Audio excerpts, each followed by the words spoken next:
لیکن یہ کہ امام مہدی کی حکومت قائم کرنے کے لیے کون لوگ آئیں گے؟ عرب جو ہیں وہ اندر سے کھوکھلے ہو چکے ہیں، عیاشی نے، دولت نے، پیسے نے، دولت، پیسہ، عیاشی، اس کی وجہ سے کھوکھلے ہو چکے ہیں۔ یہاں میں آپ کو دو حدیثیں سنانا چاہتا ہوں۔ سنن ابن ماجہ کی روایت ہے حضرت ابو ہریرہ سے رضی اللہ تعالی عنہ، قال قال رسول اللہ صلی اللہ علیہ وسلم اذا وقعت الملاحم بعث اللہ بعثا من الموالی ہم اکرم العرب فرسا واجودہ سلاحا یوید اللہ بہم الدین، رواہ ابن ماجہ عن ابی ہریرہ رضی اللہ تعالی عنہ۔ جب ملاحم کا دور شروع ہوگا تو اللہ تعالیٰ اٹھائے گا ایک لشکر یا لشکروں پر لشکر موالی میں سے۔ موالی کون ہے؟ عربوں نے جب فتح کیا تھا اس پورے علاقے کو خلافت راشدہ کے دوران، اور پھر وہ لوگ جو ہے، ایک رائے تو یہ تھی کہ انہیں غلام بنایا جائے سارے آبادیوں کو، لیکن یہ کہ حضرت عمر کا اجتہاد تھا، اس کے مطابق جو ان کو غلام نہیں بنایا گیا تو وہ موالی کی حیثیت رکھتے ہیں۔ عربوں میں دم نہیں ہے، موالی میں سے لشکر اٹھیں گے کہ جو در حقیقت حضرت مہدی کی حکومت کو قائم کرے گے۔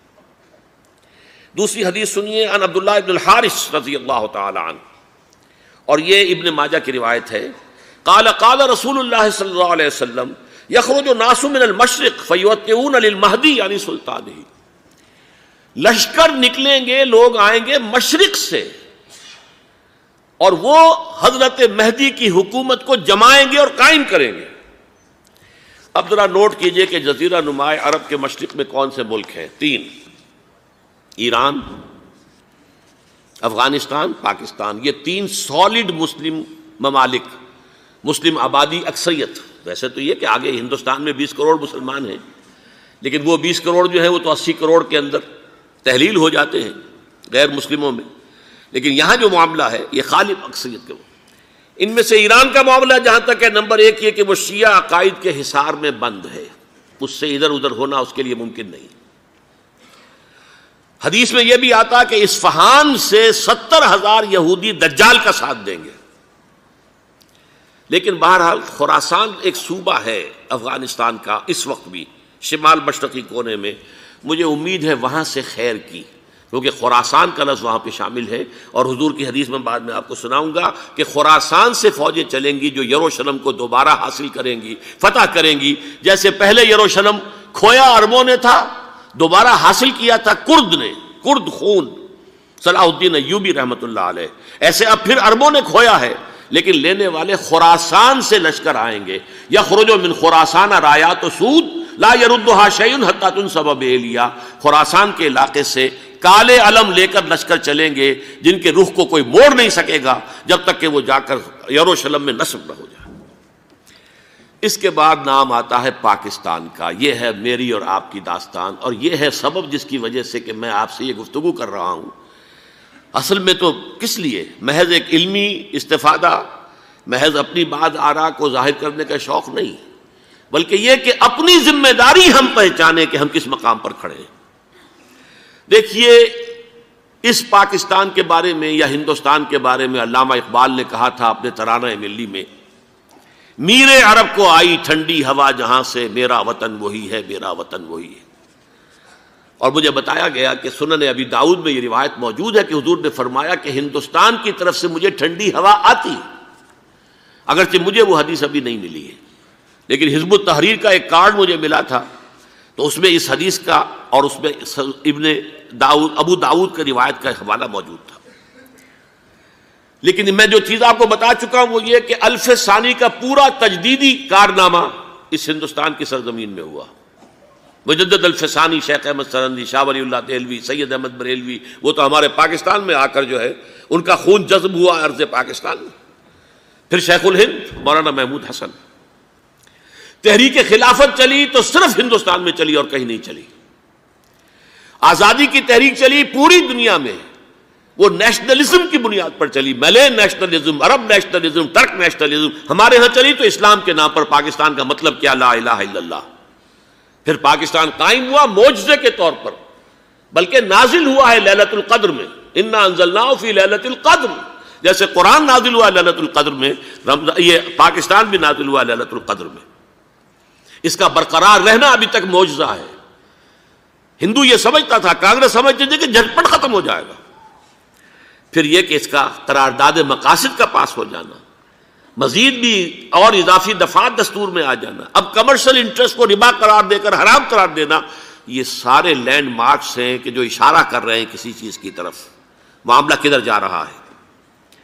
پھر یہ کہ یہ جو 14ویں صدی کے مجدد تھے شیخ الہند، اس کے بعد سے کچھ ایسی شخصیتیں عظیم پیدا ہوئی ہیں ہند میں، جن کو میں سمجھتا ہوں کہ 14ویں صدی کے مجدد اور 15ویں صدی کے مجدد کے درمیان، یہ 15ویں صدی کے مجدد کی راہ کو سیدھا کرنے والے، جیسے کہ حضرت یحییٰ نے کہا تھا میں تو آنے والے کا راستہ سیدھا کر رہا ہوں حضرت عیسیٰ کے لیے، ایسے ہی 15ویں صدی کے لیے امام مہدی کے لیے راستہ صاف کرنے والے سب سے پہلے علامہ اقبال، جنہوں نے اسلام کا تصور دین کی حیثیت سے دوبارہ زندہ کیا ہے، ورنہ اسلام ایک مذہب کی شکل اختیار کر چکا تھا۔ پھر مولانا مودودی، مولانا ابوالکلام آزاد حکومت الہیہ کے نعرے کے ساتھ میدان میں آئے۔ یہ اقبال نے جو تصور پیش کیا تھا اس پر عملی جد و جہد کے لیے حزب اللہ قائم ہوئی۔ نوٹ کر لیجئے 11 برس کا فرق ہے عمر کا علامہ اقبال کے اور ابوالکلام کے، اور 1913 میں جب حزب اللہ قائم کی ہے اس وقت علامہ اقبال کی ملی شاعری اپنے عروج کو پہنچ چکی تھی۔ پھر یہ کہ علامہ اقبال کے بعد تعمیل جو ہے اس کام کی وہ ابوالکلام نے کی، لیکن روایتی علماء کی شدید مخالفت کی وجہ سے وہ بددل ہو کر چھوڑ گئے، کانگریس میں شامل ہو گئے، بساط جو ہے حزب اللہ کی انہوں نے لپیٹ دی۔ پھر مولانا مودودی آئے، انہوں نے وہ ڈور جو ہے اس کا سرا تھاما، جماعت اسلامی قائم کی حکومت الہیہ ہی کے قیام کے لیے۔ اگرچہ میرے نزدیک یہ کہ وہ انتخابی اور ایک قومی سیاست کی ایک جماعت بن کر پاکستان میں جو ہے دلدل میں پھنس گئی ہے، اب ہم اس کی کوشش کر رہے ہیں، تنظیم اسلامی اور یہ تحریک خلافت جس کے تحت یہ جلسہ ہو رہا ہے، یہ ساری چیزیں وہ ہیں کہ آپ کو سوائے پاکستان کے اور کہیں نہیں ملیں گی پوری دنیا میں۔ معلوم ہوتا ہے کہ پاکستان کو بہت بڑا رول پلے کرنا ہے اس میں، اور اس کے ساتھ اب جمع کر لیجئے افغانستان کی عمارت افغانستان، اسلامی عمارت افغانستان قائم ہو چکی ہے۔ یہ پچھلے 20 سالوں میں جو کچھ وہاں ہوتا رہا ہے اس سے پہلے تصور نہیں ہو سکتا تھا۔ علامہ اقبال کے فرزند بھی دیکھ کر آئے ہیں، تو اگرچہ وہ خود میں سمجھتا ہوں کہ خاصے انہیں آپ لبرل کہیں، آزاد خیال کہیں، لیکن اس درجے متاثر ہو کر آئے تھے کہ انہوں نے یہ کہا افغانستان میں جو میں نے حالات دیکھے ہیں کہ اگر 2-4 اور مسلمان ملکوں کے اندر یہ نظام قائم ہو جائے تو پوری دنیا مسلمان ہو جائے گی۔ یہ سب کچھ کیسے ہو رہا ہے؟ یہ آنے والے دور کی جھلکیاں ہیں۔ Coming events are casting their shadows before. یہ سب بتا رہے ہیں کہ پاکستان افغانستان کو مل کر اس میں کوئی عظیم رول پلے کرنا ہے۔ اور اس کے ضمن میں اب میں علامہ اقبال کے بارے میں آخری بات کہہ رہا ہوں۔ علامہ اقبال کے بارے میں عام یہ خیال ہے، انہوں نے اپنے خطبات میں مہدی کا اور نزول مسیح کا، حالانکہ میں کل پڑھ رہا تھا مولانا سید احمد اکبر آبادی رحمۃ اللہ علیہ کا ایک مقالہ ان کا کہ علامہ اقبال نے ابن خلدون کے بارے میں یہ کہا ہے کہ مہدی کا اور نزول عیسیٰ کا دونوں کا انہوں نے انکار کیا ہے، حالانکہ ابن خلدون نے نزول عیسیٰ کا انکار نہیں کیا، صرف مہدی کا انکار کیا ہے۔ بہرحال علامہ اقبال نے خطبات میں انکار کیا ہے، لیکن یہ کہ اپنی شاعری کے اندر میں چیلنج کرتا ہوں کسی بڑے سے بڑے اقبال شناس کو، ان کا یہ شعر ذرا سنیے: خضر وقت از خلوت دشت حجاز آید بروں، کارواں زی وادی دور و دراز آید بروں۔ خضر وقت، امام وقت، رہنمائے وقت، قائد وقت، خلوت دشت حجاز، حجاز کی صحرا کی کسی خلوت گزینی سے نکل کر باہر آئیں گے۔ میں حیران ہوتا ہوں علامہ کے اس فکر پر اور اس مصرے پر۔ یہاں انہوں نے شیعہ اور سنی دونوں کے کانسیپٹ جمع کر دیے۔ شیعہ کا کانسیپٹ یہ چھپے ہوئے کسی غار میں وہاں سے برآمد ہوں گے، اور ہمارا کانسیپٹ میں ام سلمہ رضی اللہ تعالیٰ عنہ کی حدیث سنا چکا، چھپے ہوئے ہوں گے وہ وہاں پر، مدینے سے نکل کر آ کر مکے میں چھپ جائیں گے۔ اس خانہ جنگی کی حالت میں لوگ ان کی طرف دیکھ رہے ہوں گے، سوچتے ہوں گے انہیں میدان میں آنا چاہیے، کوئی پارٹ پلے کرنا چاہیے، امت کی کوئی رہنمائی کرنی چاہیے، لیکن وہ چھپیں گے، وہ کارہ ہوں گے، وہ اس ذمہ داری کو قبول نہیں کرنا چاہیں گے، جا کے چھپ جائیں گے مکے میں، وہاں سے مکے والے انہیں نکالیں گے، اور وہ کارہ ہوں گے، انہیں بالکل یہ پسند نہیں ہوگا کہ یہ ذمہ داری اٹھائیں۔ تو خضر وقت از خلوت دشت حجاز آیت بروں، کارواں زی وادی دور و دراز آیت بروں۔ کارواں جو چلے گا ان کی مدد کے لیے اس وادی دور و دراز، اس زی عظیم وادی دور و دراز، یہ وادی سندھ ہے۔ وادی سندھ جو ہے ہم سمجھتے ہیں کہ صرف یہ پاکستان اور پنجاب جو ہے یہ اس میں شامل ہے، سندھ اور پنجاب نہیں، افغانستان کا پورا مشرقی علاقہ اس میں شامل ہے۔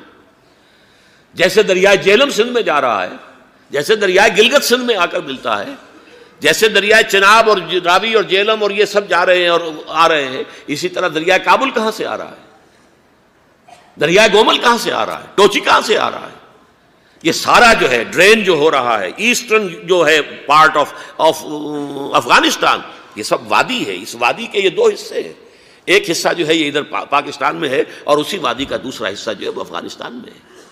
کارواں زی وادی دور و دراز آیت بروں، کارواں چلے گا یہاں سے، یخرج ناس من المشرق یؤتون للمہدی یعنی سلطان ہی، مشرق سے فوجیں چلیں گی کہ جو مہدی کی حکومت قائم کریں گی، اور یخرج من خراسان رایات و سود، اور خراسان سے سیاہ پرچم چلیں گے کہ جن کا رخ کوئی موڑ نہیں سکے گا، حتیٰ تنصب بیلیا، یہاں تک کہ وہ جا کر یروشلم کے اندر نصب ہو جائیں گے۔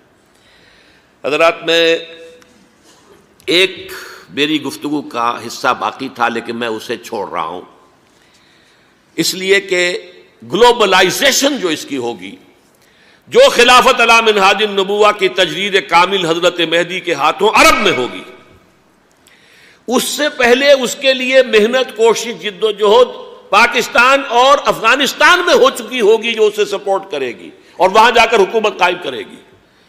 اس کے بعد گلوبلائزیشن کا جو مرحلہ اس کا ہے وہ حضرت مہدی کے ہاتھوں نہیں ہے، وہ حضرت عیسیٰ ابن مریم ان کے نزول کے بعد ہے، جن کے نزول کے بعد دجال کا خاتمہ ہوگا اور یہودیوں کا استحصال ہوگا، مسلمانوں پر بھی بڑی تکالیف عربوں پر آئیں گی، شدائد آئیں گے، لیکن یہ وہ میں حصہ ملتوی رکھتا ہوں کسی دوسری محفل اور کسی دوسری مجلس اور نشست پر۔